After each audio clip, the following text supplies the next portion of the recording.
македонскиот настан, тркалезна маса, излегување на берза, зашто никој не го крши мразот, македонска берза, да ви посакам официјално добре дојде. Пред дискусијата, пред панел дискусијата, како што беше најавено пред одржување на настанот, имаме презентација на резултати од спроведена анкета за потенцијалот на македонскиот пазар на хартија од вредност, кој што за потребите на берзата оваа година ја спроведе компанијата Stratum REIT. Ја повикувам господја Весна Кузмановиќ да ги презентира резултатите. Прво, благодарам на довербата на Македонска берза за тоа што не избра нас како понудувач за да спроведеме оваа анкета, и тоа е прв пат практично да работиме со сите компании во Македонија и да помогнеме на Македонска берза да направи стратегија за настап во следниот период. Целта на анкетата беше практично да се така наречена методологија UNA или Usage and Attitudes.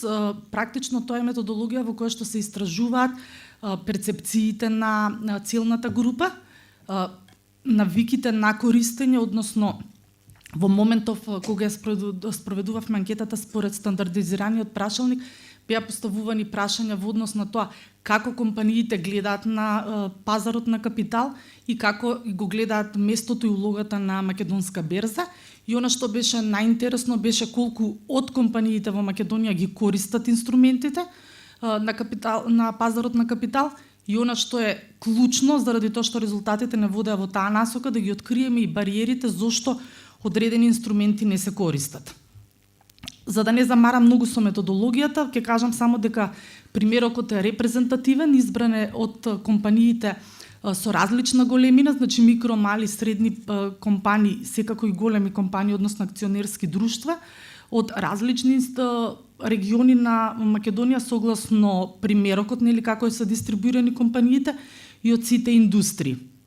Вкупниот број на испитаници во анкетата беше 100. Ова се некакви резултати од 10 истражувања, значи како функционираат пазарите на капитал во светот и какви се трендовите таму. Со она што сега ќе преминеме е на нашата работа, односно како компаниите во Македонија гледаат на инструментите кои што практично ги нуди Македонска берза. Прашањата, како што можете да ги видите овде и одговорите, нема јас да ви ги читам во детали. Она што сакам да кажам е дека дури 2/3 од компаниите во Македонија не размислуваат за трансформација на компаниите во АД, како еден од инструментите или начините за да се дојде до cash flow, заради кој што и предпоставувавме, така и се покажа во времето на COVID кризата, компаниите беа инфектирани од тоа, односно имаше влијание, но сепак 2/3 не го гледаат како можност, односно воопшто не размислувале за тоа.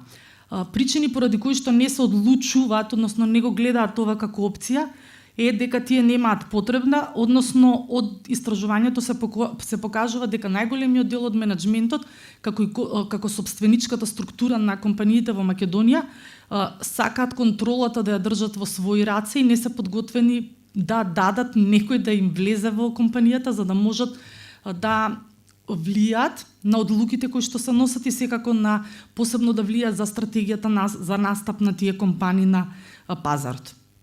Дури, како што можете овде да видите, повеќе од половина од компаниите дури не се ни информирани, односно немаат лица во компанијата кои што може да ги советуваат за овие инструменти кои што постојат. Од каде се информирате за финансиските можности за компаниите и дали сметате дека доколку би имале повеќе стручни информации, пристап до советување и така натаму, повеќе би размислувале, односно би ја ставиле оваа тема за дискусија на состаноците кои што ги одржува менаџментот или собственичката структура. Компаниите одговараат дека клучни извори во моментов за информирање на компаниите се консултанти кои што доаѓаат и им ги пренесуваат овие информации, односно им ги нудат како можни опции, а можност да се одлучат за трансформација изразиле се само 17% од компанијата, доколку постојат лица кои што ќе дојдат и ќе им го објаснат како тече процесот, која е процедурата, кои се трошоците поврзани со тоа, можните бенефити и така натаму. Издавање на емисии од хартија од вредност беше следната тема која што истражувавме, значи колку детално сте информирани за тоа што се хартија од вредност и од каде се информиравте за ова. Како што можете и сами да забележите дека 1/3 од компаниите практично се водени од менаџмент кој што е информиран за тоа што се хартија од вредност, а дури 40% воопшто не се информирани, не ни знаат што значи тоа. Од оние кои се информирани, најголем процент се информирани преку искуства на блиски, како што се колеги, пријатели и така натаму, а само 11,5% се преку формално образование. Дали вашата компанија некогаш направила емисија на хартија од вредност и кои се според вас предностите? Како што можете да видите, само 1,3%, тоа кога ќе се види во целокупниот примерок е практично една компанија направила емисија на хартија од вредност, а како придобивка за ова е континуираната можност за прибирање на капитал и зголемена можност за ликвидност и тековно работење. Познавајќи ги предностите на хартиите од вредност, дали менаџментот на компанијата размислува за финансирање на компанијата преку емисии на хартија од вредност? И потоа следствено на ова беше второто прашање на оваа тема, дали според вас има ризици од издавањето на нови емисии хартија од вредност? Над половина од компаниите, компаниите практично акционерските друштва не размислувале за нова емисија на хартија од вредност, а над 73% сметаат дека издавањето на хартија од вредност има големи ризици за нивното работење. Рековте дека има ризици, затоа сакаме да видиме, нели, да испитаме кои се тие ризици, кои што менаџментот ги гледа доколку имаат издавање на нови емисии на хартија од вредност и потоа кои други опции на финансирање ги преферираат. Како што можете да видите, дури 50%, односно половина од компаниите кажале дека ризикот главен кој што го гледаат е разводнување на сопствената поради учество на други во капиталот, а со тоа и губење на контрола практично. Најмногу ќе им пречи тоа што нема да може да ги носат одлуките, нели, на начин на кој што ги носеле до сега, односно ќе мораат да прифаќаат и други мислења, други погледи и така натаму. И исто така како компаниите како опција за финансирање го перципираат кредитирањето од банка и во голем дел од фидбекот кој што го добивме од испитаниците преку анкетарите е тоа дека најголемиот дел одговарале дека сега банките даваат толку поволни, има толку многу поволни производи, тоест кредити кои што практично им го оддржуваат, нели, мнозинството, начинот на кој што ја водат компанијата и така натаму, без никакво мешање, сепак имаат пристап до капитал. Кои се главните причини поради кои досега не сте се одлучиле? И оние кои што кажале дека постапката е комплицирана, сакавме да видиме дали навистина е комплицирана и доколку им се пружи помош од секој аспект за да може да го спроведат това, дали би се одлучиле, односно би ја промениле одлуката. Како што можете да видите, дури 64% се изјасниле дека немаат потреба од таков начин на финансирање во оваа фаза на развој на која што се, додека пак оние кои што би имале опција за стручна помош надвор од компанијата во текот на постапката, над 85% повторно не би се одлучиле да го направат тоа, без оглед што, нели, би ја имале таа поддршка. Колку е веројатно дека би се одлучиле на издавање нова емисија хартија од вредност доколку се покриени главните трошоци на постапката и колку е веројатно дека би се одлучиле да присуствувате на информативна работилница на која би ги добиле сите потребни информации и детали за постапката. Нешто помалку од претходниот слайд, но сега 56% кажуваат дека не би се одлучиле со сигурност, значи таквиот начин на советување, од практично консултантство и нудење на некакви нови опции и можности за водење на бизнисот, априори се отфрлаат од компаниите, додека пак без оглед тоа што, нели, трошоците ќе им бидат намалени, сепак доколку би се организирале некакви информативни средби во кои што тие би собрале информации на начин на кој што, нели, би можело и стратешки да се делува во компанијата, 24% само одговориле дека сигурно би присуствувале. Останатите не се отворени ниту за тоа. Котација на берза беше третиот аспект кој што го истражувавме. Колку детално сте информирани за тоа што е котација на берза и од каде се информиравте.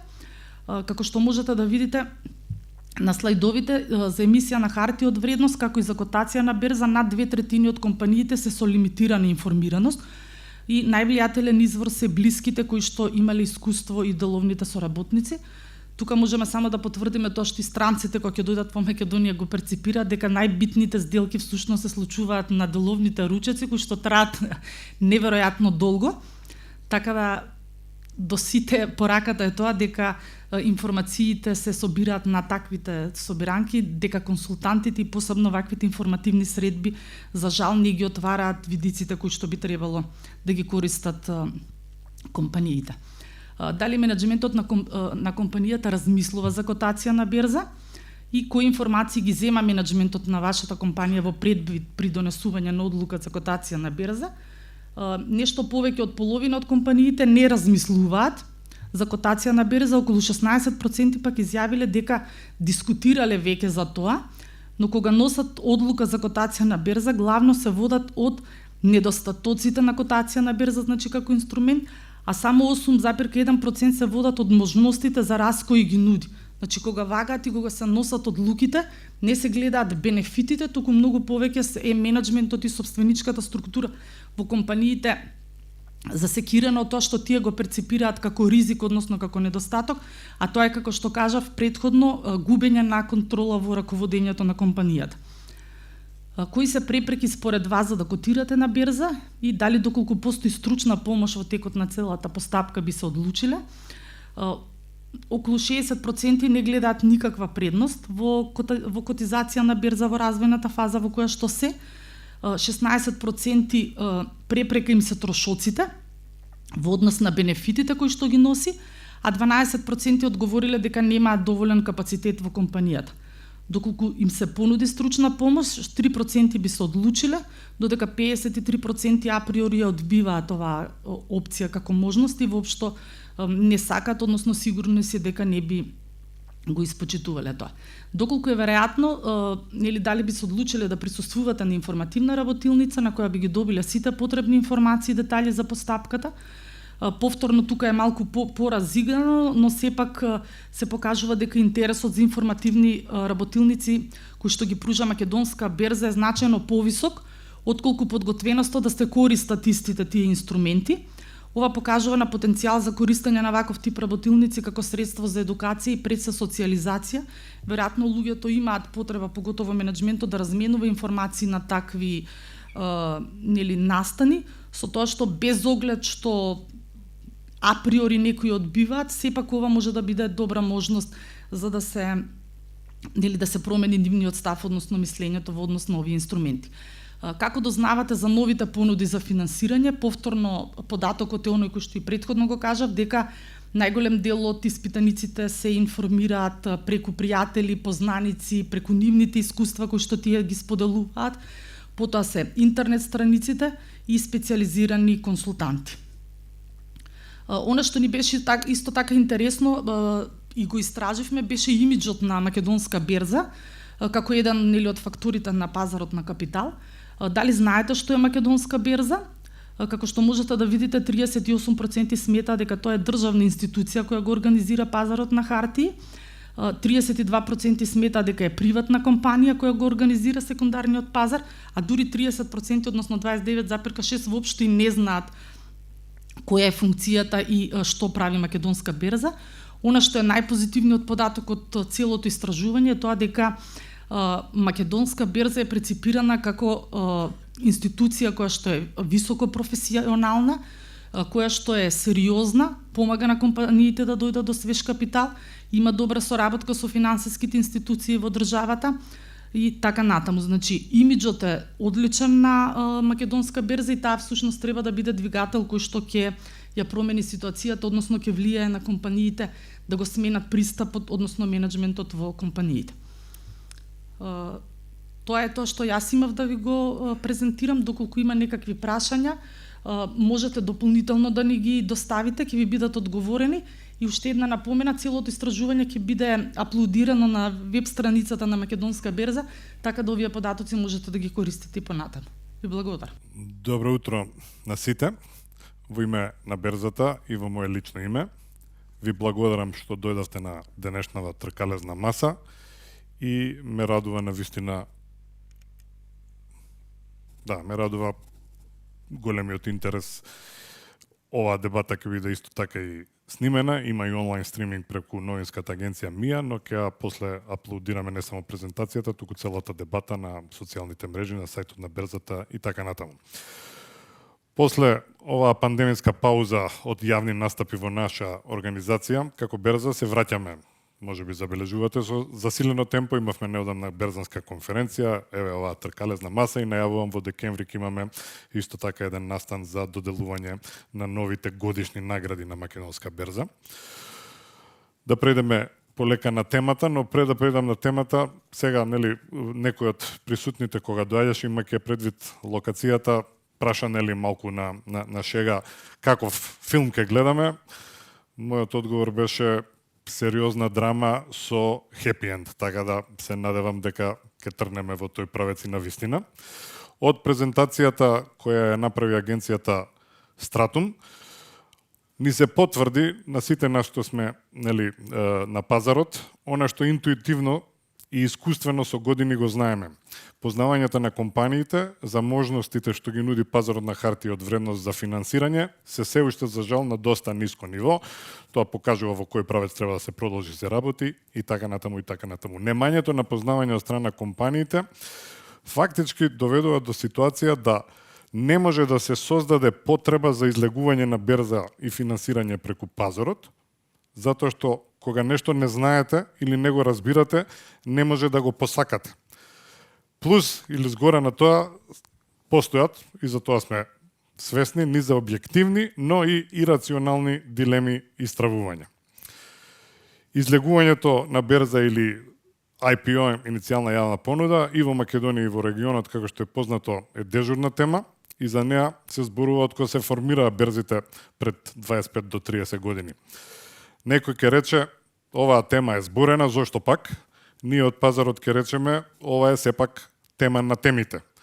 Како да се развижат работите во овој домен, како што сме рекле многу пати, е развојно прашање за $1.000.000. Нашата мисија како берза е постојано да зборуваме за ова. Силно веруваме дека има голема општествена потреба и целисходност да се навраќаме циклично на оваа тема. Економските односи и состојби во општеството се менуваат и со тек на време стануваат позрели. Денес има поголеми шанси нашата идеологија за пазарно финансирање, така да се каже, да фати маја, отколку што имало вчера. Утре ќе има повеќе од денес. Мора постојано да подсетуваме, има 3 модела на реалокација на финансиските ресурси во економијата и нивно трансферирање нели од суфицитарни до дефицитарни субјекти. Дефицитарен по дефолт е токму корпоративниот сектор, кој што треба да инвестира, да расте, да дава плати, да создава добивки, да плаќа даноци и така натаму. Оваа реалокација може да ја прават државата, банките и пазарот на капитал. За државата историски знаеме дека не се покажа, банките тоа го прават подобро, но сами не можат да направат оптимална алокација поради разноразни ограничувања. Особено не се склони да поддржат нови и поризични бизниси и инвестиции. Со други зборови, идеално е ова да се вклучи во оваа реалокација и пазарот на капитал со сите негови механизми, од бизнис ангели преку venture capital и private equity фондови до она што се нарекува ефикасен јавен пазар, односно берзи, издавање на акции IPO, зашто денес ќе дебатираме.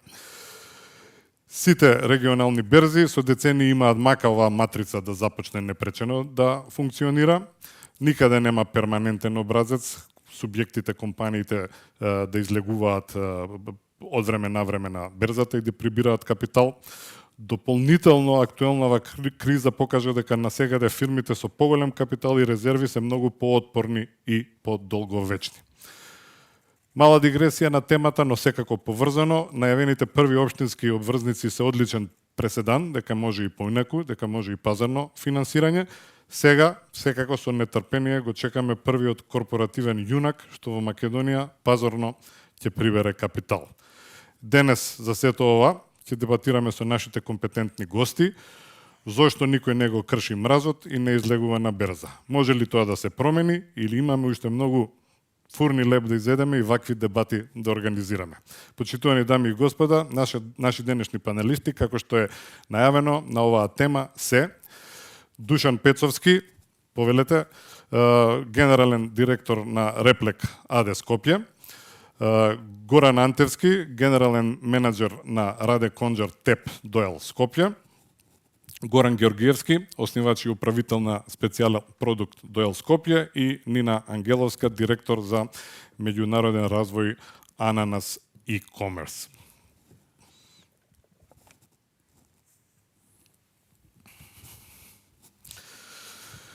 Уште еднаш благодарност на панелистите што ја прифатија поканата. Навистина сме срекни што се со нас тука. И да почнеме со дебатата. Еве прво прашање до сите. После 30 на години од преминување на пазарна економија во Македонија, кое е вашето мислење за тоа колку бизнис секторот знае да ја искористи берзата и пазарот на хартија од вредност за своите деловни потреби? Дали недостасува знаење кај деловните луѓе и предприемачи во врска со функционирањето на берзата и пазарот? Зошто е тоа така? Како да се подобрат состојбите? Видовме што кажува анкетата, но сепак ви имате еден друг поглед и други информации, така да ќе ве замолам за вашите ставови. Еве, Ангеловска, да почнеме со вас. Да, пред се благодарам на поканата. Мислам дека е многу важна тема да се навраќаме така е. Исто така мислам дека уште многу фурни леп ќе треба да изедеме, меѓутоа како што кажа, тука сме оптимистички да гледаме и да што побрзо биде персата горда на првиот или корпоративен јунак, како што кажавте. Сега сепак добра не се 30 години од пазарот на капитал, 20 години транзиција, меѓутоа не се воопшто. Многу е мала информираност и многу е мало знаењето за функционирањето на берзата, како што и видовме денеска од резултатите од анкетата. Она што не беше споменато, што јас би сакала можеби да се осврнеме, дека деловните луѓе пред се за да ја користат берзата, хартите од вредност за прибирање на капитал, треба да ја користат, односно да имаат знаење за инвестирање на слободните средства или како што го срочивте, дефицитарни, суфицитарни, на кои им треба и кои има слободни средства за инвестиции. Ако ги погледнеме бројките објавени од Централниот депозитар за хартија од вредност, само околу 1800 сметки се на правни лица инвеститори. Значи што инвестираат, ова се податоци сега што ги видов заклучно со 2021 година, или околу 62.000 на физички лица. Значи ако ги видиме овие бројки, гледаме колку малку има познавање, информираност и за страна за користење на хартите од вредност, за инвестирање на слободните средства, а камоли за свеста информираноста за прибирање. Значи само 1800 компании инвестирале во пазарот на во хартија од вредност. Од друга страна знаеме слаба инвестициска култура, слаб менталитет, слаба информираност, а сега прашањето беше пропратно зошто е тоа така, како да се променат состојбите. Видовме дека главен извор за информирање од анкетата од резултатите се блиски пријатели и консултанти. Да тргнеме и од медиумите, ева, ова се пренесува, лайвстрим, зошто не можеме да видиме ние на вести редовно информирање за состојбите, за пазарот на капитал. Сега со доаѓањето на Bloomberg Адрија во регионот можеби малце повеќе ќе се влијае на овој дел на информираност. Меѓутоа, ако има некоја заблуда или некоја, да речеме, негативна информација, таа ќе биде главна вест и прва ќе се. И од тука се градат перцепциите. После имаме стереотипи, после имаме предрасуди, не ни се доволни информациите, не ни се точни информациите и мислам дека треба и од тука да се почнеме. Македонската берза прави вакви дебати за поголема информираност, како што кажавте во ведното обраќање дека за да размислуваат треба пред се да се информирани. Меѓутоа имаме уште многу работа на ова поле, за да ја градиме перцепцијата, така да јас би кажала дека зошто тоа така видовме, како да се промени, многу е да се работи на едукација, на информираност и на страната на медиумите. Македонската берза ги охрабрувам ваквите настани повеќе се зборува на темата, затоа што имаме уште долг пат или сме во се уште бренд awareness фазата stage, да кажеме. Така. Благодарам, да. Информираноста е дефинитивно нешто што треба постојано и упорно да се работи. Георгиевски, какви се вашите размислувања на ова прашање? Зошто е ова вака? Мора ли да биде вака? Прво, добар ден, нели? Јас бидејќи исто ќе настапам од аспект на тоа дека сум потпредседател на Сојуз на стопански комори, меѓу другото. И бидејќи сум глас на бизнисот, ќе дадам еден view, еден поглед од една друга страна. Како што знаете, претходните 2 години имаше огромна криза. Кризата беше ова пандемискиот COVID, кој што предизвика да компаниите доста од својот капитал практично го потрошат во една криза, бидејќи немаше економско движење, бидејќи немаше економско работење. Можеме паралела да дадам и со мојата компанија, каде што ни беа далеко намалени приходите во однос на една рамка во која што се движиме минатите 10-15 години. Значи, кога вие имате пат 20-25%, 30%, зависи која како компанија, и кога тоа треба не само една година да го издржите, него и 2 години, при тоа нели имате проблеми односно обврски кои што треба да ги испорачате кон банките, кон самите, кон државата, кон институциите, а вие во тие услови имате голем пат на приходите, исто така нормално и на профитабилноста, се соочувате во ситуација да размислувате за гол опстанок.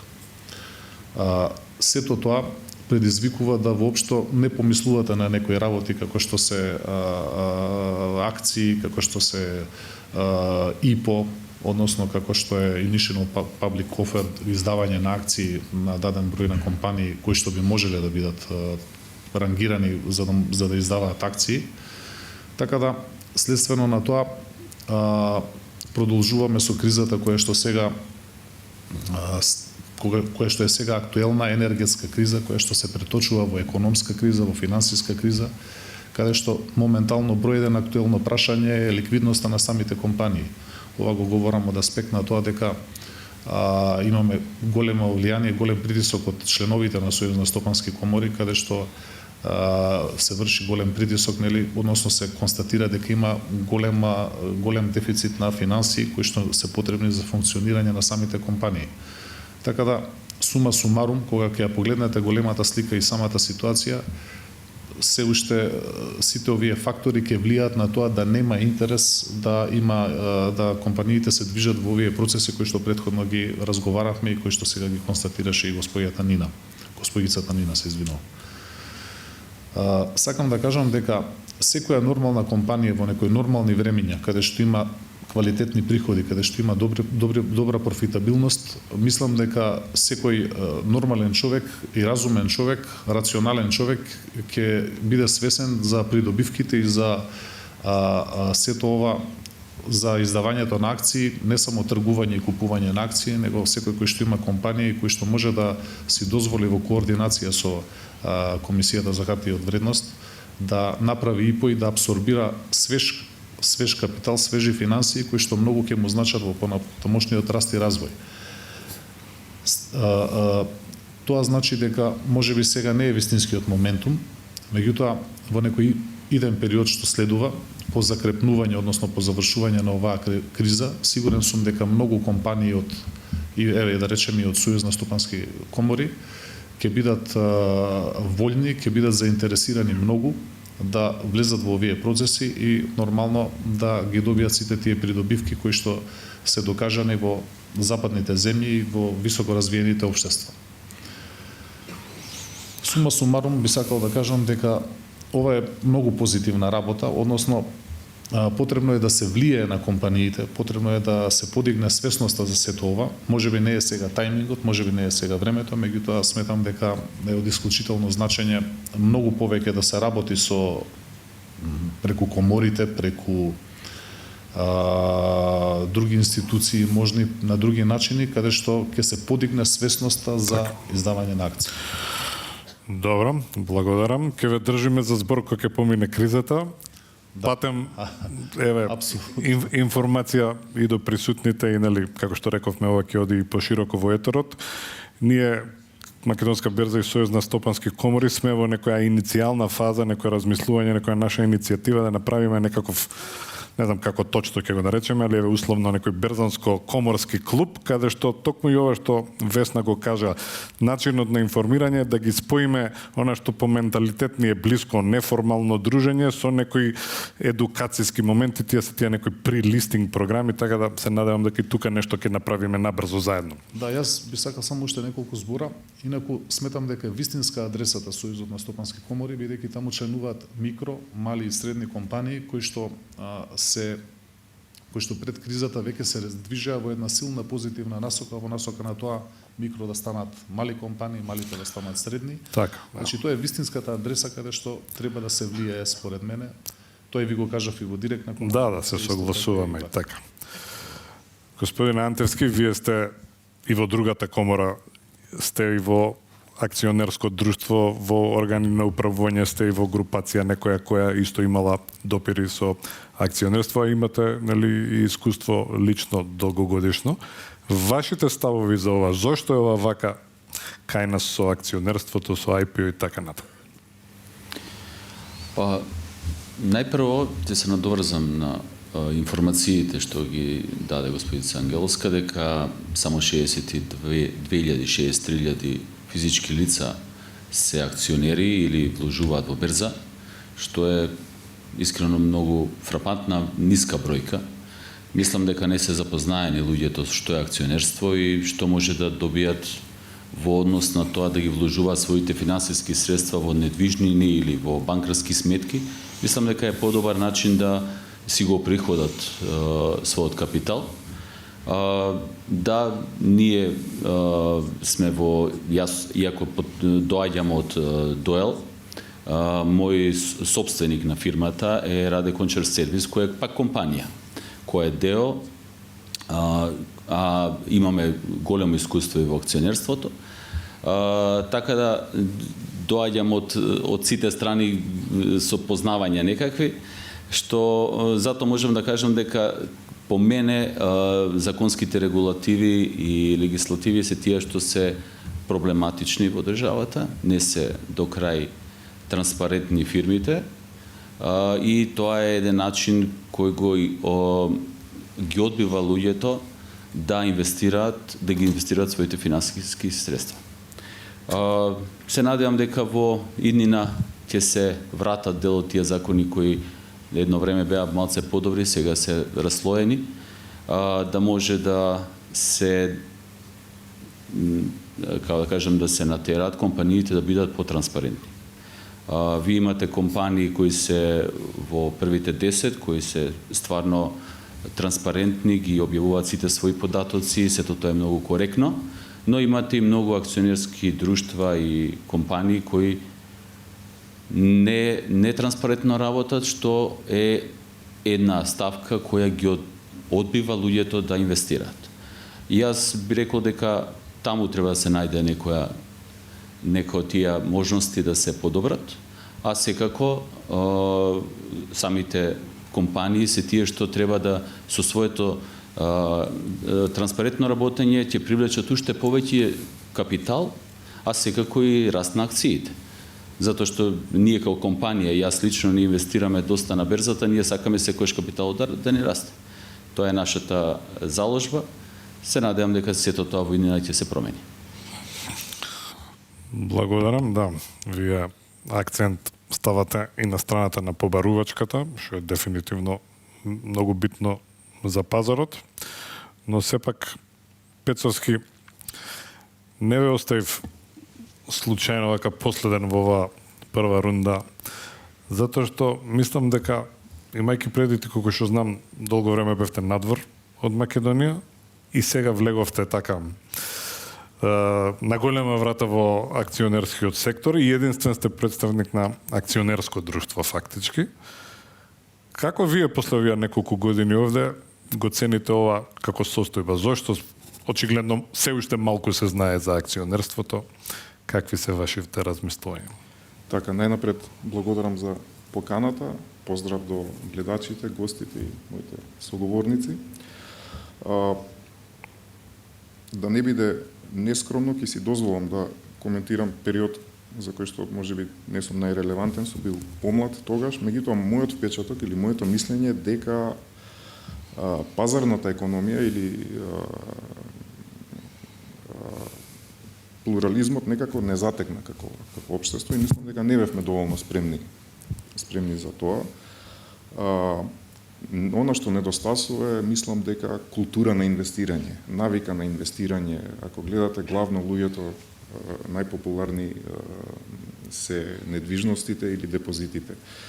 Од друга страна, мислам дека недостасува едукација. Едукација од аспект не е некој што завршил економски факултет, туку едукација на неповрзани луѓе кои што се од секторот. Баш како што кажа и соговорниците, што се тоа акции, што е тоа акционерско друштво, што е тоа берза и што све значи тоа.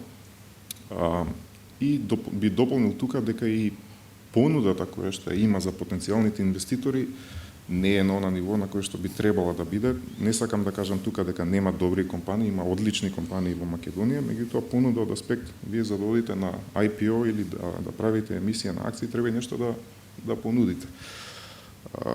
Така да мислам дека треба и ние компаниите, тука и Репле го вклучувам, дека треба да сме поинтересни за потенцијалните инвеститори.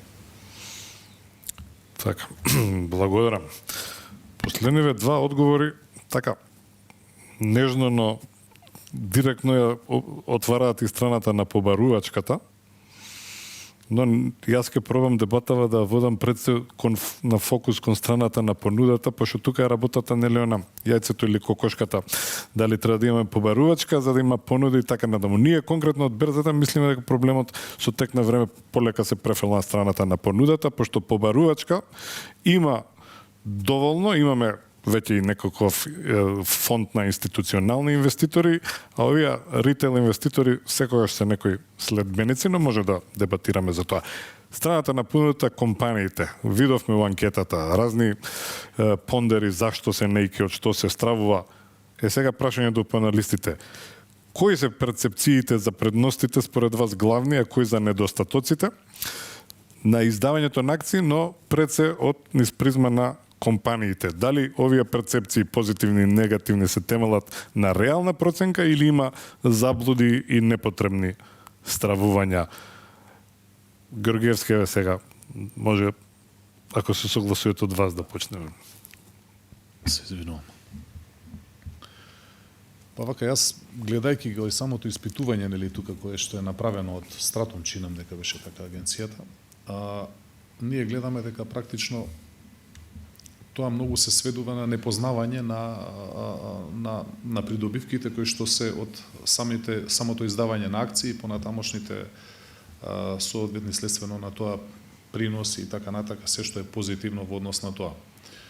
Меѓутоа, дефинирав нели неколку конкретно точки кои што се како перцепција на бизнисите и од преку Сојузна стопански комори, кои што чинам дека се релевантни, кои што би сакал тука да ги кажам, апропо на она што претходно го гледавме од Стратум. Тука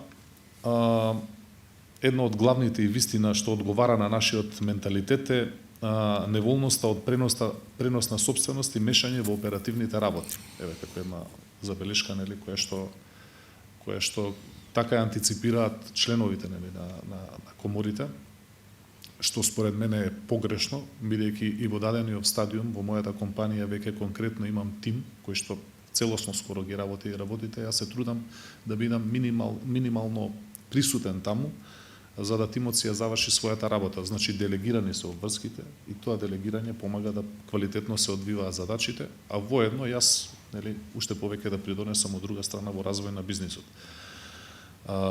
Понатака, втората точка би рекол недоволна запознаеност со процесот. Вистина е и тоа. Можеби, нели, треба многу повеќе да се влие во однос на запознавање на компаниите со придобивките што ги има од издавањето на акции. Исто така во тоа сум апсолутно сигурен, бидејќи знаете, нели, исто како дел од нашиот менталитет е како да ја наречам, не таа мрзливост, него потребно е да се влие, да се биде присутен, да се биде активен, да се убедуваат компаниите, луѓето кои што ги водат.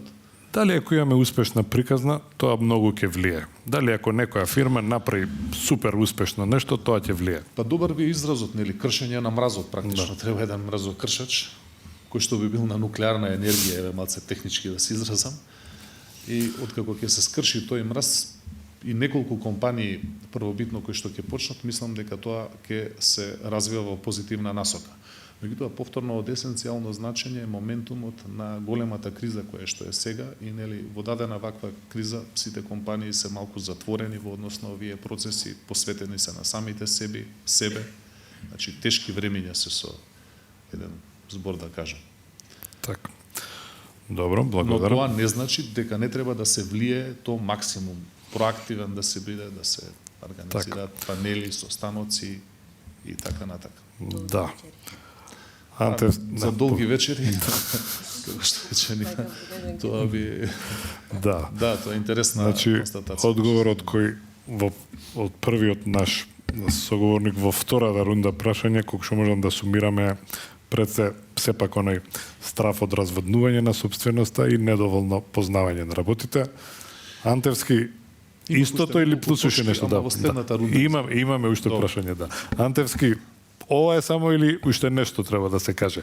Што тоа толку ги плаши македонските и балканските компании да не сакаат да пазарот го гледаат? А не дека не се супер срекни со банките. Знам дека зимаат кредити, ама некогаш знаат и да речат дека можеби има и друга можност. Зошто немаме јунаци? Па видете, ние имавме некое размислување во нашата компанија да влеземе во IPO во предходните година и пол, но заклучивме дека се уште е рано за нашата компанија, бидејќи поново ќе се вратиме на побарувачката и понудата. Кога немате ни доволно побарувачка, цената ќе ви биде пониска. Така да сметаме дека се уште побарувачката е многу ниска, странски инвеститори нема, а ние повеќе би сакале да гледаме на некој странски инвеститор за да добиеме некакви нови идеи. Каде може да излеземе утре заутре повеќе на другите берзи. Така да сите претежно компаниите во Македонија сакаат да имаат еден или двајца партнери од странство кои ќе можат да го зголемат своето знаење, отколку да влезат во IPO. Затоа ние пак поново ќе се навратам, мора да имаме и добра побарувачка. Мала е побарувачката, ако излеземе на берза сега цената ќе биде многу ниска. Исто така сметам дека и компаниите не се доволно запознаени. Треба ова подолго време да се збори. Не може година, 2-3, ова идеја треба подолго време да се збори. Добро, благодарам на одговорот. Пецовски, и во Австрија ли е вака? Дали сме самокритични? Може ли некоја аналогија да се направи? Што е главно според вас? Мислам дека далеко сме од Австрија, за волја на вистината, и она што јас лично сметам дека треба да се промени е како ги гледаме акционерските друштва, а мислам дека превладува, не е секојачесни случаи, превладува мнение дека акционерските друштва се во собственост на крупните акционери. Тука ги забораваме и оние помалите акционери, тоа треба да се промени. Акционерското друштво е собственост на сите акционери. И од тука мислам дека би се навратили и на стравот кој што е неоснован. Компаниите треба да се спремни да се отворат повеќе. Знам дека нова емисија на акции е непопуларно кај акционерите, бидејќи учеството во компанијата се намалува. Меѓутоа, од друга страна, ако вие тоа добро го образложите со проект, зошто се прави емисијата и зашто би служил капиталот, мислам дека, како што кажа соговорникот, дека секој разумен и добронамерен акционер дека ќе го поздрави тоа. Добро, имаме уште едно согледување. Ангеловска сега како завршен дискутант на оваа тема нешто има плюс да заокружите, да потенцирате, да додадете?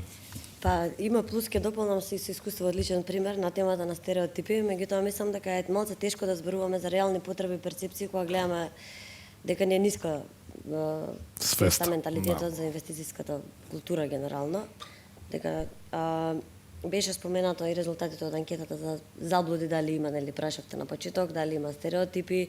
Анкетата јасно покажува дека главна причина е мешање во управувањето и собственоста, разводнување на капитал, дека перцепцијата е дека не сакаат да дозволат некој друг да им се впушти, веќе другите дискутанти спомнаа дека не го сметаат тоа за сериозен фактор. За сериозен фактор, но од друга страна и за сериозно погрешно гледиште, можеби на прибирањето на капитал на ваков начин.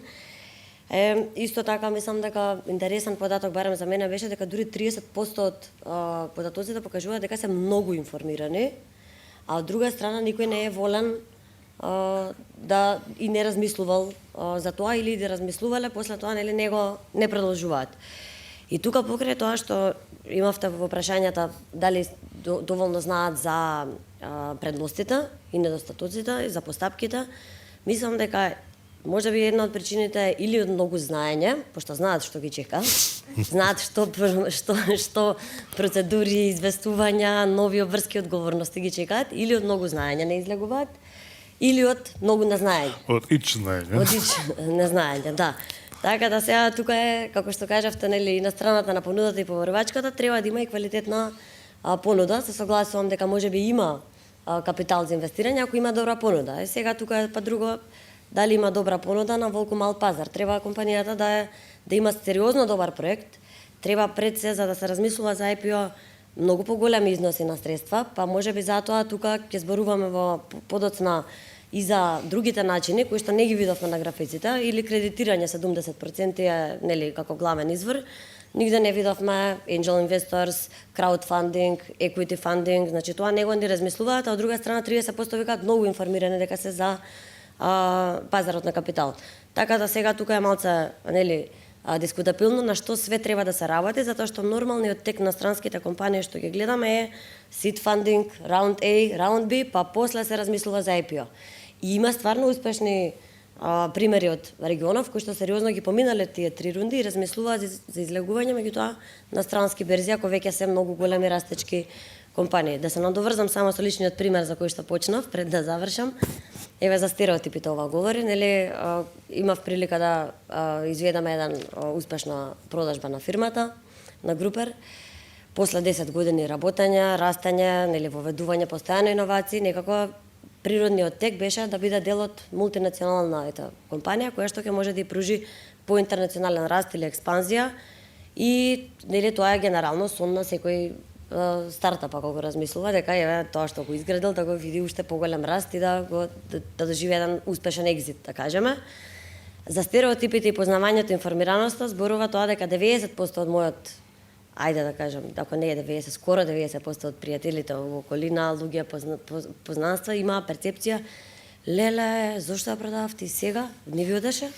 Значи, перцепциите се дека ако фирма се продава, нешто не ја оди. Ако излегува негде да прибира капитал, нешто пропаѓа, па треба пари да влегуваат. Така да мораме и на ова многу да работиме. Од друга страна, кога ќе го скрши некоја компанија мразот, дали ќе биде тоа доволно за во јавноста, дали ќе го пренесат тоа медиумите. Кога имаме неуспешни приказни, имавме 2 екзити прошлава година.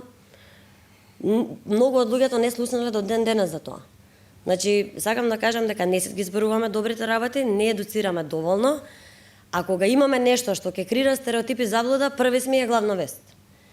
Така да мора да работиме на стереотипите. Јас, например, објаснував на купот тие пријатели со таа реакција, леле, зошто ја продавав ти сега? По тонот нели се гледа, зашто може да е и поставено, леле, како супер, зашто ја продавте, како испадна.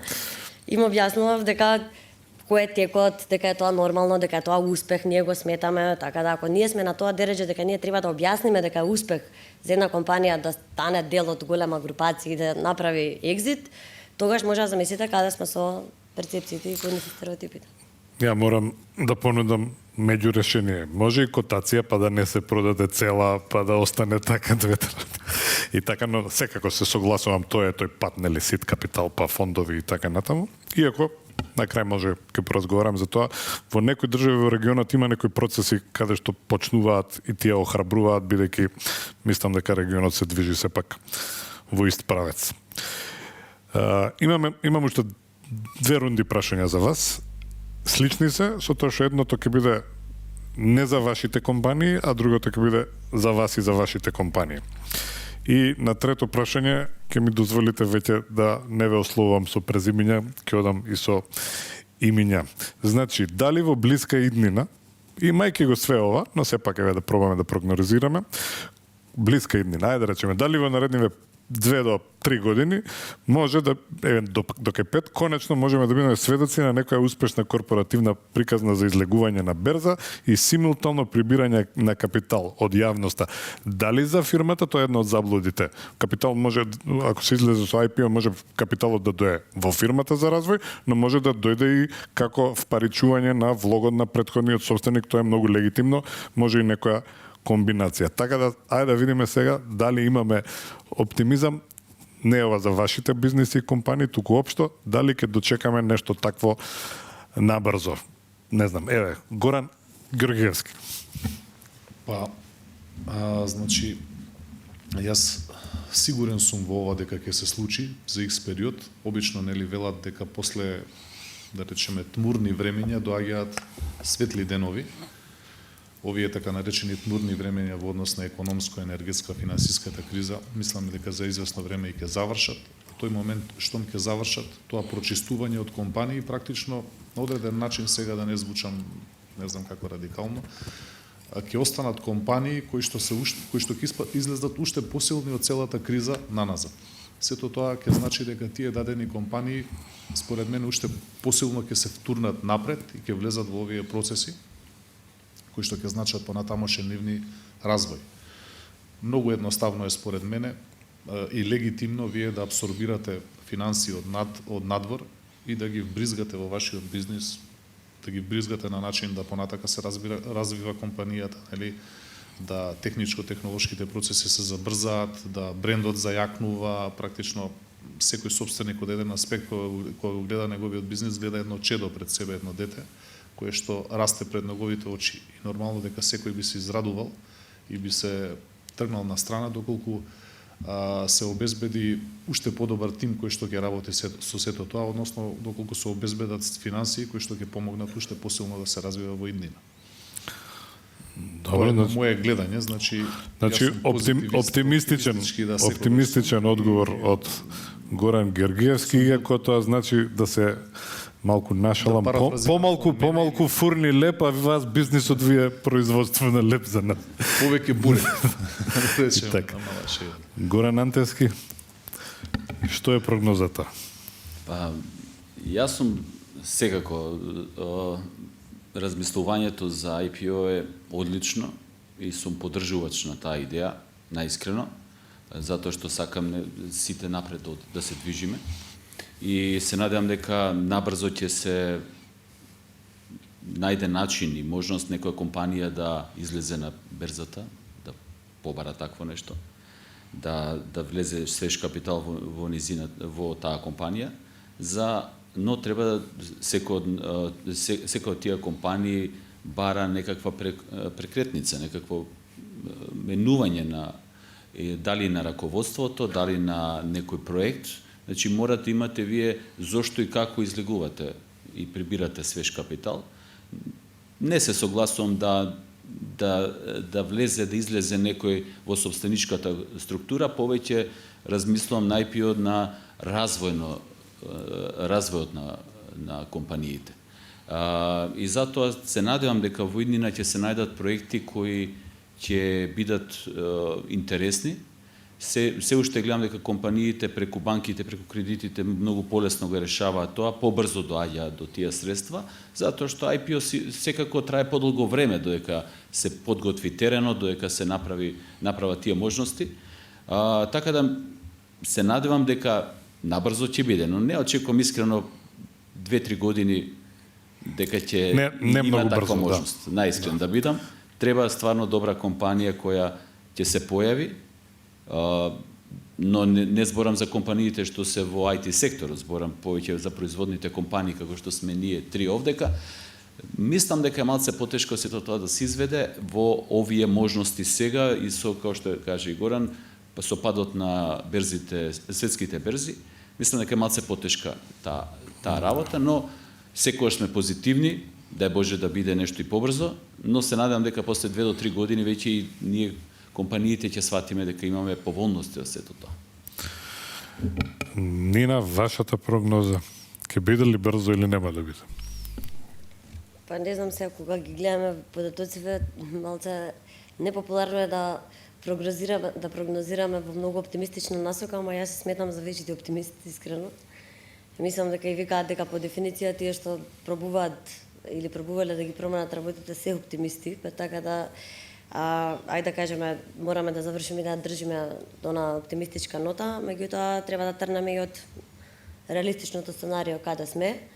Мислам дека ако зборуваме за микро, мали компании, средни, кои што работат само на домашниот пазар, ние сме многу мал пазар сам по себе и тука е неопходно за да може, беше прогнозирано некои 2-3 години, за да може да видиме таква успешна приказна и да бидеме оптимисти, да имаме малце поголема интеграција на регионот, има многу иницијативи, јас сега малце дофатам и од аспектот на e-commerce како представник на тој сектор и таа индустрија. Пред се вие ако сите пазари ги гледате одделно со своји посебни регулативи, царини, потешкоти кои што ги имаат компаниите, едноставно не се исплати да дојде некој голема компанија, во случајов сега да бара некој IPO, да речеме да прибира така средства ако оперира само на еден пазар.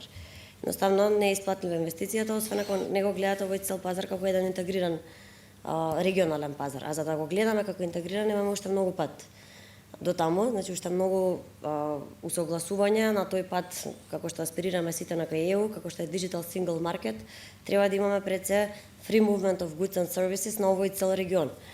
И сега прашањето е колку компании ние имаме такви кои што затоа што стартапите примерно би требало да ги охрабруваме преку краудфандинг да почнат преку помали рунди ако бараат помали средства. Ако бараат поголеми средства, тогаш да, зборуваме за IPO, меѓутоа прашањето е колку имаме и на страната на понудата, ако веќе вие не ја сметате дека е фактор поварувачката, колку имаме и тука квалитетна понуда, а верувам дека дури да се бројат на прсти можеме да охрабриме некого, да го помогне и слушнавме дека има и од анкетата дека би постоело од некој интерес ако би добили информации, би учествувале на детални обуки, ако би добиле консултантски услуги да ги подготви некој, меѓутоа треба да се подготват и што после тоа следи. За мали фирми тие сите барања кои што треба после да се проследат, значат и многу поголема потреба од финансија за оперативно работење, многу поголеми одговорности обврски. Така да јас мислам дека треба некако да пробаме да ги охрабруваме да го одат вака нормалниот пат малите, што се однесува до големите, некој голем треба да се охрабри, да не тргнуваме прво од... Значи, реалиста сте. Не е ни оптимизам, не е ни песимизам. Можем ли така да заклучим? Да. Така може да го сумираме, да кажем. Душко, пред да ве прашам за реплик, општото прашање и за вас. На ниво на систем, на ниво на економија, на ниво на општество. Има ли шанси брзо да видиме промени? Дека недостасува дефинитивно, недостасува IPO и такви примери, и не само IPO, туку и нови емисии на акции. Мислам дека во среден рок, во наредниве 3 до 5 години, не верувам дека ќе има таков пример, бидејќи ги присутните компании на пазарот. Од друга страна, ништо повеќе не би ме израдувало од таков пример, бидејќи успешна македонска приказна е позитивен сигнал. Така да ние во Реплекс се радуваме и на успехот и на конкуренцијата, зошто не е да бидеме фини вака на зборови, туку тоа само потврдува дека може да се успее и не мотивира. Малку спомнавме и странски капитал, странски инвестиции. Оно што мене ми недостасува кај нас е препознатливоста на македонскиот бизнис. Ја спомнавте Австрија и незината политичка стабилност, оно што е Made in Germany за германската индустрија или агроиновациите за Израел, банкарството за Швајцарија, во Македонија е одсудно, според мене, можеби дел во винарството, но мислам дека тоа е нешто што недостасува. Додадената вредност, фингерпринтот недостасува. Добро, благодарам. Сега би отишле на последното прашање, кое како што најавив ќе биде малце персонализирано, ќе ги прашам нашите гости низ перспектива на фирмите, бизнисите и позициите што сега ги имаат, а визави пазарот на капитал, и мајке го предвид и тајмингот, мислам дека има сосема доволно време и за по некое прашање од публиката. Душко, продолжуваме со вас. Како што кажав и јас и вие неколку пати од неодамна сте начело на Реплек и како менаџер број 1 и како представник на доминантни акционери.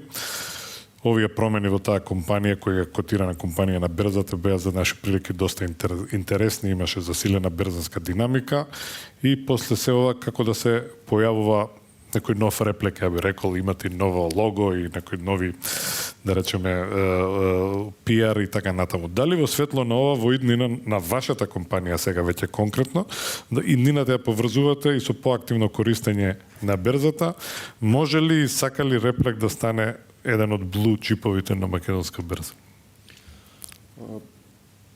Природата на вашето прашање ме радува и што го препознавате. Ја препознавате новата енергија и новата присутност на Реплек и новиот тим. Од друга страна, Реплек не е нова компанија, Реплек е компанија со долга традиција и традиција на успеси и традиција на силен кадар внатре. Дефинитивно се гледаме во врвот на берзата, не затоа што е убаво да си таму, туку поради можностите што се нудат.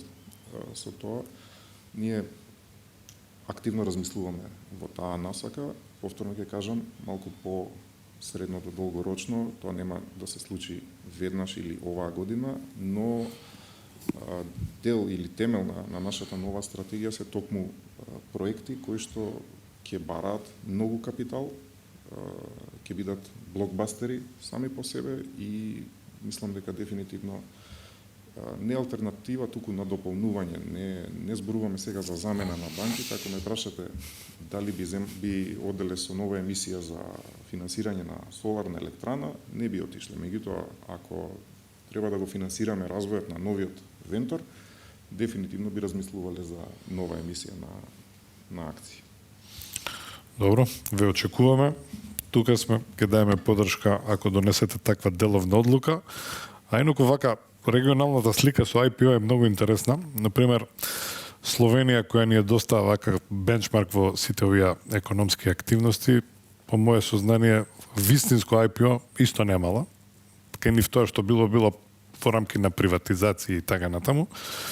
А Србија, која е доста поголема, со друг развој у транзицијата и така натаму, само едно, при што тој што го направи беше италијан кој има фирма во Србија, така да немало домицилно IPO. Така да, повторно овој бекграунд Душко што го имате, можеби со живењето во странство, ќе ве поттикне да бидете побрзи. Или бар еве ние ве поттикнуваме. Горан Антески, значи, можеби прашањата веќе на некој начин не ги одговоривте, но да пробаме конкретно. Рековме, компанија ваша, која е дел од една деловна групација, која како бренд има долга и успешна деловна историја, не само во Македонија, туку и пошироко на овие простори, со разни искуства во доменот на акционерство и пазарот, доел ново една интересна и пропулзивна индустрија. Еве сега конкретно низ призма на вашата фирма, како се вклопува берзата во плановите на вашата компанија на краток и долг рок? Сличен одговор како вие до сега или нешто имате поконкретно за вас да кажете? Па не, во претходното прашање веќе одговорив дека и ние размислувавме со моите партнери, колеги, и затоа ќе кажам, многу е позитивно да се влезе во такво нешто, во IPO, да влезе свеж капитал, но ние како компанија во последните 3 години имаме добар и коректен раст и сметам дека тој раст не е истрошен. Се уште очекуваме дека ќе имаме раст во наредните 2 до 3 години и кога ќе се најдеме на некоја пресвртница, тогаш планираме да го направиме тоа. Мислам дека сметам дека тоа ќе дојде можда за 3 до 4 години кај нас, бидејќи ние самите имаме добар менеджерски тим во нашата групација. Треба да се прераспредели, доаѓа нова генерација на млади менаџери и млади инженери. Така да сметам дека првин треба тој циклус да го завршиме на поставеноста на организацијата, на зголемување на годишните приходи и профити, па тек тогаш да дојдеме на некоја пресвртница со некој нов производ, да влеземе во развој. Се уште капитално добро стоиме, можеме лесно да дојдеме и до средства како од банките, но имаме и сопствени средства кои ги инвестираме во развој на компанијата. Во претходните 16 години од Раде Кончар ТЕП, кај што сум јас менаџер, имавме евидентен и голем развој, а во самата групација овие 3 години се стварно добри, но очекуваме дека најмалце уште двојно ќе се зголеме во наредниот период, тогаш ќе дојдеме до некој момент да ќе ни требаат малце поголеми средства за нови инвестиции, можда нови фабрики, или можда и аквизиција на други компании надвор од Македонија. Тоа не е целта. Значи, ние повеќе гледаме да влезе капитал, за да можеме и ние да влеземе некаде во некои нови аквизиции, не само да влегуваме за трошење, значи тоа не е целта, нашите дивиденти ние со години не ги дававме за собствениците, него ги стававме во развој и затоа компанијата е сега и коректна, може да ги поднесе овие притисоци што се јавуваат од економската криза и затоа сметам дека ќе дојде време можда за 3 до 4 години ние да се појавиме на берзата.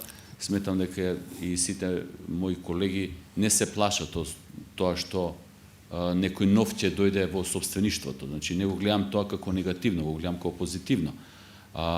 Затоа што ако е професионално поставено, а кај нас е стварно професионално поставено, корпоративно работење имаме во компанијата долго време со ревизорски извештаи, со сите објавени јавно информации, не се плашиме од такво нешто. Сметам дека можеме лесно да излеземе, да привлечеме добар капитал, но се уште од моја страна, од моја гледна точка, не е стигнато времето за такво нешто. Чекаме да се средат малце кризиве, па после да излеземе. Добро, значи прашање на тајминг, така можем да заклучам. Нина, вие имате, колку ја што знам, и фамилиарна поврзаност со брокерскиот бизнис во минатото, така да го имате и тој поглед, сигурен сум. Друго што рековме околу групер, осмислување, успешен развој и продажба на бренд компанија во сфера на услуги, скорешен личен менаџерски исчекор на регионална сцена, плюс искуство од позиција на министер за финансии. Зошто на Балканот нема IPO? Ај сега вака малце да го проширам, да не збориме првите искуства регионални и уште повеќе бидејќи сте активни во оваа асоциација за e-бизнис и светот на стартапи, зошто нашата стартап заедница, например, ние промовираме таа краудфандинг платформа Funderman како македонска берза во Хрватска е доста успешна. Овде со чест на еден исклучок кој отиде и во private мод, не во public мод, се надевам ќе продолжи. Стартап заедницата остана доста нема на нашите промоции и залагање. Немаме такво барање како у Хрватска, например, или Бугарија. Така да неколку прашања и околу краудфандинг, стартап сцената или ако сакате и за IPO да го заокружите и од регионален аспект можда. Можда со колегите сега сте збореле нови околу ова. Да, фала на прашањето. Имам фамилиарно, дали мајка ми беше прва жена брокер во 2006 година. Тоа беше годината кога јас почнав да студирам. Македонска берза имаше еден проект студентска берза. Тргував таму, преку тоа учев, еднаш дури победив. Можда и професорот публика се сеќава, знае, не знам.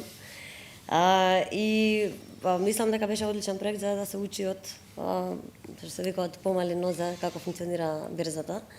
Од друга страна, преку во компанијата Групер, така ја водев, го користевме во оние 1800 малце што ги кажав правни лица кои што инвестирале, ги користевме бенефициите за инвестирање на делослободните средства и во акции, што значи дека свеста кај нас ете благодарение на тоа што јас сум имала прилика и од што се вика од слайдов, нели беше од блиски пријатели, роднини, сум имала прилика од мојот прв човек од ментор од дома да учам.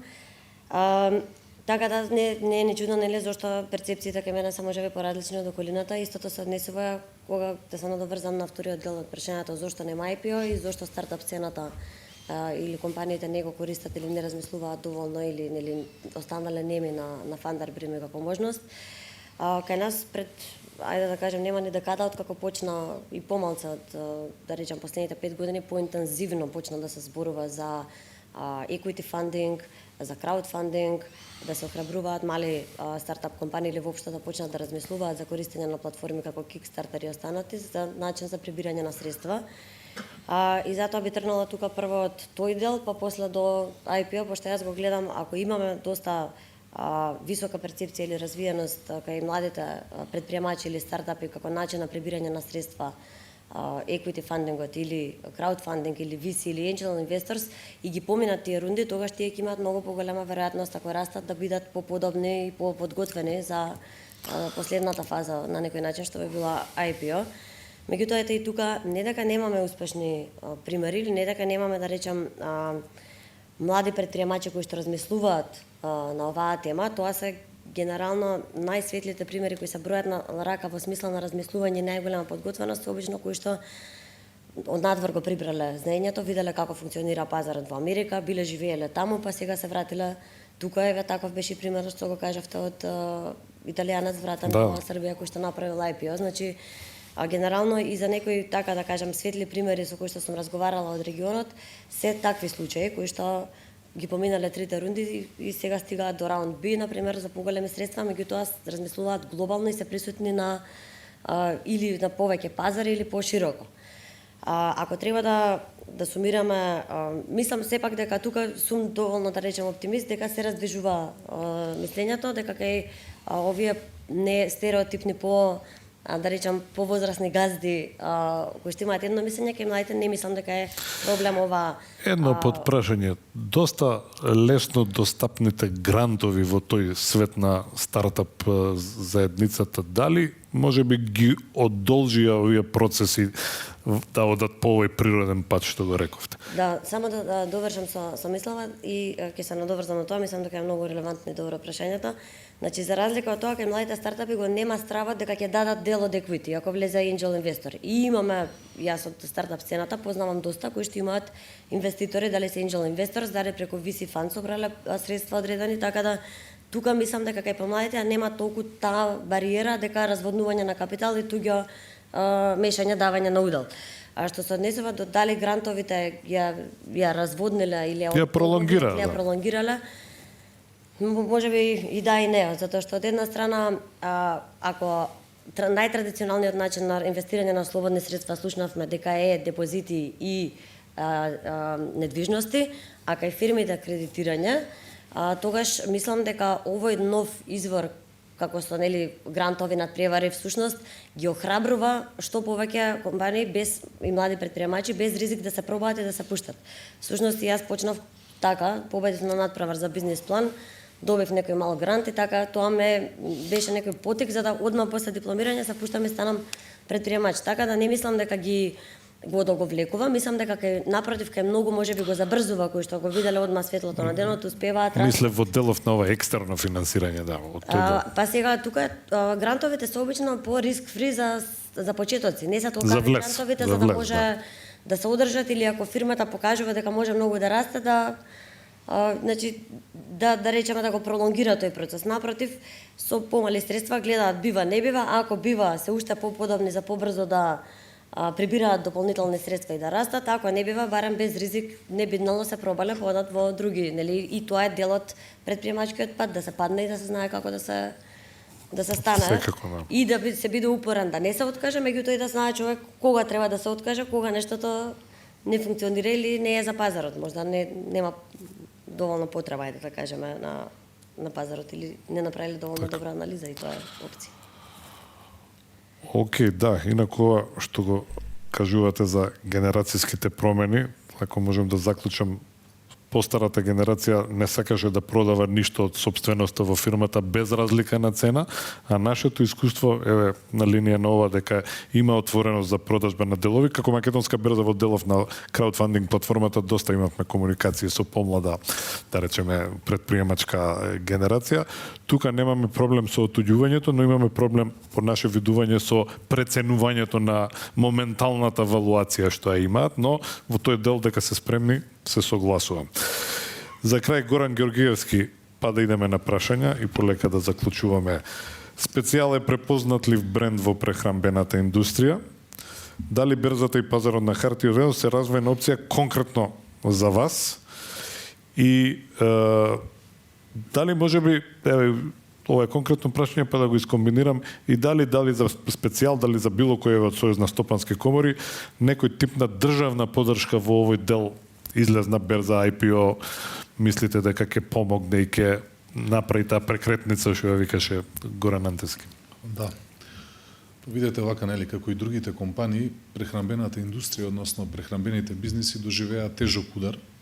Тоа нормално е дека, бидејќи Русија и Украина се сериозни произведувачи на суровини кои што учествуваат во финалните производи, пшеница, масло за јадење и така натака, вештачки ѓубрива, и директно со тоа влијаат на цените преку побарувачка и понуда на пазарот. Гледате што се случува тamo во извозот на украинското жито, какви се притисоци од големите велесили се случуваат низ Црно море. Сакам да кажам дека специјал е веќе околу 300 вработени, има нешто по 300 вработени, поставена е како систем, квалитетни се процесите, веќе има тим кој што работи на место мене, практично јас сум една нишка која што партиципира, односно сум доста тргнат од делегирани се обврските и тргнат од производните процеси, тргнат во некоја димензија, нели нормално секогаш се учествува по потреба таму каде што треба да се учествува. Моментумот е тежок, специфичен, инаку немам никаква негативност во однос на тоа дека не сакам да направам IPO, меѓутоа ценам дека на назад 2 години ковид криза, како и сега оваа криза, предизвика соодветни обврски и задолжувања кон банките, иако во моментов ја правиме најголемата инвестиција во историјата на компанијата. Таа се случува, бидејќи јас го следам она начело, нели, кога е најтешко практично и кога е најголема криза, практично и се прават најголемите инвестиции, за бидејќи и оптимистички гледам кон сите процеси, тоа е на почетокот го кажав. Така да сметам дека тајмингот според мене за IPO може би е некаде за 3-4 години, слично, нели, нешто на Горан тоа што го искоментира, ценејќи ја самата ситуација, бидејќи во даден момент сметам и дека самата компанија потребно е да се растовари од некои обврски, да се постави подобро и вредноста понатака во IPO-то на самата компанија да достигне некое максимално ниво. Практично, нели, вие невестата треба добро да ја накитите за да ја омажите, да дефинира. Бидејќи во вакви времења на тешки кризи, секоја компанија на некој начин е обезвреднета, односно задолжена во дадени институции, ако најмногу, нели, се абсорбираат пари преку банкарски кредити, задолжена кон банките.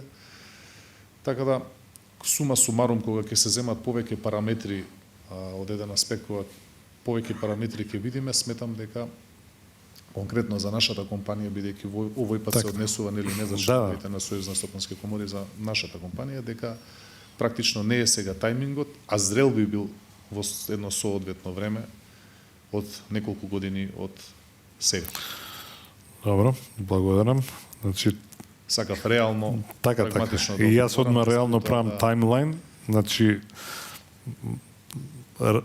Душко вели година и нешто и можеби 3 до 4 години стартап сценава е на готов. Така да тоа треба вајде да ни бидат приоритетите, а да упатам една порака, треба подготовките да се почнат за се на време, инаку тој идеален тајминг треба да се фати веќе подготвени. Чисто вака како еден брейнсторминг на сцена. Може би нема да биде, нели, точно тој тајминг. Не, добро, јас вака колку да сумирам, нели, вака посакуваме и ќе буткаме да биде и побрзо.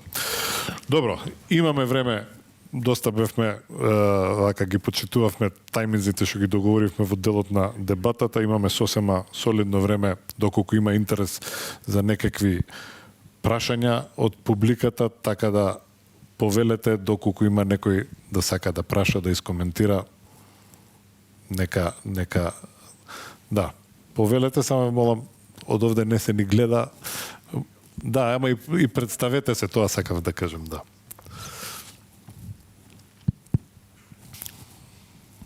Добар ден на сите, приватен инвеститор. Порано од Нина почнал на берза, во самите почетоци, и во анкетата слушнавме отприлike има 63.000 лица кои се инвеститори Не слушнав колку имало странци и колку си отишле во последниве години. Отприлика ги знам бројките и драстичен е падот, може би 50% се отидени. Втора работа, како странци со матични броеви немакедонски, има преку 1 милион граѓани кои водат потекло од оваа наша територија, земја, држава, република или како сакате. Танталова мака е, ако имате матичен број странски и матичен број македонски, да се појавите како странски инвеститор на берзата. Не знам кои се причините. Меѓутоа, еве лично јас, кога ме слушнаа како странец како убаво и тешно го зборувам мајчиниот јазик, македонскиот, ми рекоа ти не можеш да си странец. И ми го избришаа латиничниот матичен број, тој е како на странец. За да се скрши мразот, се враќам на темата, треба и да има која ќе се скрши ловци, они, нели, кои ќе направиш дупка во скандинавските езера, пуштаат јадица да фатат риба. Берзата има еден ден, ми се чини во годината, кога е без провизии. Да. Почетокот беше тежок за берзата да се, како акционерско друштво, да се таблира и требаше да има високи провизии. Дали се размислува, прашање конкретно, да се минимизира процентот на провизија од берзата, бидејќи одлично стоите, одлично давате environment или подлога за работа. Прво, второ, тоа Т+3, ако не го грешам, ќе ме поправи. Сега е 2, да. Т+2, дали се размислува кога електронски се тргува, особено за овие 1 милион жители кои сакаат да инвестираат не во банка со нула или со негативна камата, или во оние ѕидови што виреат 90% празни, не знам зошто се купуваат станови во Скопје на тој начин, а јасен е одговорот, заради да се заштити капиталот. Тој капитал треба да излезе некој од берза да ја побие. Една реченица што еден брокер ја кажа дека македонската берзата е коцкарница, берзата не е коцкарница, берзата е место да се заштити капиталот и да се инвестира. Многу треба на таа работа да се работи. И, значи, има ли простор во електронското тргување да биде електронски како што е, не знам, да не е тоа Т+2. Да, добро, благодарам. Да, благодарам. Ова на некој начин се повеќе коментари, што се добро дојдени, не се конкретни прашања за нашите гости и панелисти, така да јас ќе се обидам нешто да одговорам. Во врска со ние податоци, тоа беа податоци број на иматели на акции и така натаму, кој што во дебатава не беше тоа предмет на анкетата, но дефинитивно, како што е познато и од нашите статистички билтени и така натаму, присуството на странските инвеститори на нашиот пазар е за жал минимално. Оној бум што беше таму 2005 до 2007, тие проценти беа многу високи, мислам дека рекордните беа на месечно ниво 60-70% од куповниот промет. Сега, за жал, на годишно ниво тој процент е едноцифрен и тоа ниско, 2-3-4%. Така да, тоа е состојбата. Една од нашите стратешки цели, а и на нашите акционери, не само на менеджментот, е некое умрежување, како што знаете, што го правиме регионално. Влезе Загребачка берза во нашата собственост, преку тие канали ќе пробаме да анимираме, но верувајте, после 2007 година во регионот, посебно во земји што не се во Европска Унија, отприлика е иста состојбата и главните странски инвеститори, а тоа беа пред се словенци и хрвати, после тоа некако јужно не се спуштија. Така да тоа е голем проблем и работиме некако да го привлечеме. Тој така наречен order flow, односно нови налози да добиеме од регионот. Во делот на она што кажувате проблеми, предпоставам зборувате за отварање сметки, за префрлање пари и така натаму. Тоа е на ниво на систем. Ние како берза го отвараме тоа прашање, зборуваме, но искрено тука веројатно може некој пробив да се направи, и фидбек што имам и од хрватски фондови и така натаму истото го зборуваат. Така да тука веројатно може да се направи. Друга работа е, нели, на ниво на систем, колку decision makerите ми е битен сегментот на пазар на хартија од вредност, па ќе сменат некои долгогодишни пракси баш поради тоа, но треба да правиме притисок сите. и Т+2, еве, да кажем, не постои берза која има Т+0 у цел свет. Значи најрано е Т+1. Пред се тоа е поради тие ризиците, нели, сепак постојат тие депозитари или други организации кои што треба симултано да го следат и текот на парите и текот на хартиите и да не дојде до некој проблем некој да купи а да не добие хартии и така натаму. Може да се размислува евентуално да се скрати на Т+1, иако веројатно тоа не е пресудно. Може би ако индиректно сака да кажете нешто во смисла да се динамизира тргувањето, парите да се вртат побрзо и така натаму, може би треба почнеме да размислуваме за проектот на воведување на така наречен short sale или позајмување на хартија, ама тоа е долга приказна и нема врска со конкретна тема, така да ова вака би било некој коментар. Повелете уште некој прашање, реплика, било што ако имате. Од рефлекторите не гледам најдобро, така да ако некого не гледам, нека стане, а ако не, еве јас да прашам уште еднаш, да не има некој коментар или прашање. Да.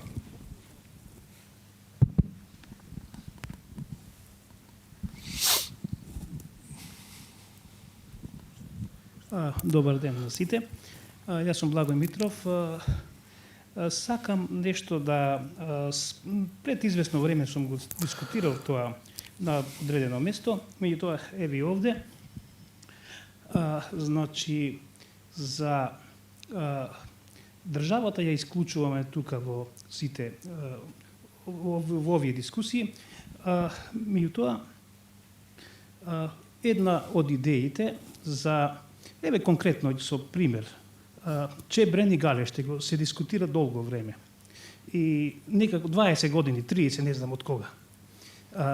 Тие такви објекти заедно со државата може да бидат потенцијал за издавање акции, односно финансирање на таков објект со добра кампања во кој што нормално, нели, државата треба да се размисли како иновативно решение како да се среди тоа. Една од идеите, сега да навлегувам по-детално, меѓутоа една од идеите беше, бидејќи имаме држава, сега Кина ако земеме сопствениот развој, како направи социјалистичка земја, направи акционерски друштва на свој иновативен начин во еден систем, во една држава два системи направи. Ние излеговме од еден систем, дојдовме во друг. Меѓутоа не значи дека добри работи не треба да искористиме и од порано и сега. Државата како да речеме како институција или е заинтересирана да се решат тие енергетски проблеми. Чебрен, Галеште. Па да зборувам сега и за соларната енергија. Значи како можеше тоа да се направи? Како еден пример, сега натаму нормално и пошироко треба да се дискутира, да се размисли. Значи, еве, не знам, 100 мегавати. Еден ват, 1 евро. Со добра кампања, да речеме, и 300 милиона евра можеби ќе се соберат. Тоа што не се собере со емисијата, државата може да инвестира со позајмици ваму таму и во следните години може да речеме да се повлекува. Ама една од главните работи е гаранција. Гаранција 2% дивиденда, гарантирана од државата. 2% дивиденда, ја мислам, нема да има проблем 300 милиона евра да се соберат, да се направи Чебрен Галеште, да биде домашна фирма, производство на енергија, сега во овие услови те како ќе ни беше добре дојдено, меѓутоа зборувам 2%. 2% со тек на време може државата и голем дел од својата сопственост да го продаде, а овамо на самата берза ќе имаме многу јака компанија што ќе биде интересна за инвестирање. Јасно е, да, повторно е, нели, ова општ коментар. Благодарам Благој на еве што го поделуваш ова како размислување. Ја вака само би кажал, постојат два начина како да се развива пазар, така се развива. А сакаме да се развива или со некои големи фирми пред се од доменот на приватизација на државен капитал или нешто такво, тоа е нешто што на некој начин ти го коментираше сега. Но тука треба и тајминзи, и политичка волја, и сето тоа. И тука немаме, нели, луѓе од представници на тие институции да директно реплицираат. И ова што ние како берза го форсираме, сакаме иднина во која ќе има повеќе мали и средни фирми кои ќе излагаат на берза и така натаму. Јас би предложил да ја заклучиме дебатата. Накратко да резимирам. Ставовите на нашите панелисти по добар дел или целосно се поклопија со наодите од сеопфатната анкета и истражување кое го направивме. Со оглед на тоа дека сме дел од нас со некоја историја на пазарот, можеме да констатираме дека слични се размислувањата и прогнозите како и порано, но ја мислам, и тоа за истакнување, има една голема промена. Некако мислам дека енергијата на нашите соговорници и увереноста со која ова го дискутира и пред се дава некои прогнози е искрена и се темеле на нивни реални проценки. Сум присуствувал на вакви панели и кај што сум бил учесник и кај што сум ги слушал, каде што панелистите знаеле тоа да го кажат затоа што се очекува од нив тоа така да го кажат. Јас мислам дека нашите панелисти навистина ќе работат на случајот, што се вика. И ние како македонска берза се надеваме дека пазарот, а тоа значи сите заедно можеме да го направиме подобро да функционира. Ако може да има трансформации и IPO-а во една Хрватска и во една Бугарија, а има последниве години, има доста, значи може и кај нас. Плюс новата регулатива што ќе се направи и ќе се хармонизира со европските директиви, ќе даде и некои нови можности за така наречен growth market и така натаму, а во оној дел за едукацијата, бидејќи ни беше лајт мотив знаење, познавање, едуцирање, еве да повторам, беше излезено во јавност, имаме еден одличен проект, го покрена Комисијата за хартија од вредност, има во средните економски и правни училишта факултативен предмет за функционирање на пазарот на хартија од вредност. Тоа некако во јавност отиде малку ниско под радарот, но тоа е огромен ачивмент на среден и на долг рок. Значи треба и мора да фатиме чекор, да го освежиме македонскиот пазар на страната на понудата, бар нас тоа ни е мисија, и да посакаме сите заедно да се видиме на некој народно собирање, каде што ќе зборуваме за актуелна јавна понуда што во моментот ќе оди и да размислуваме дали да запишеме од тие акции или не. Благодарам на панелистите за прифатената покана, благодарам на присуството, ве поздравам сите и ве поканувам, мислам дека имаме тука нешто, некое кафе и нешто сладко и така. Благодарам уште еднаш.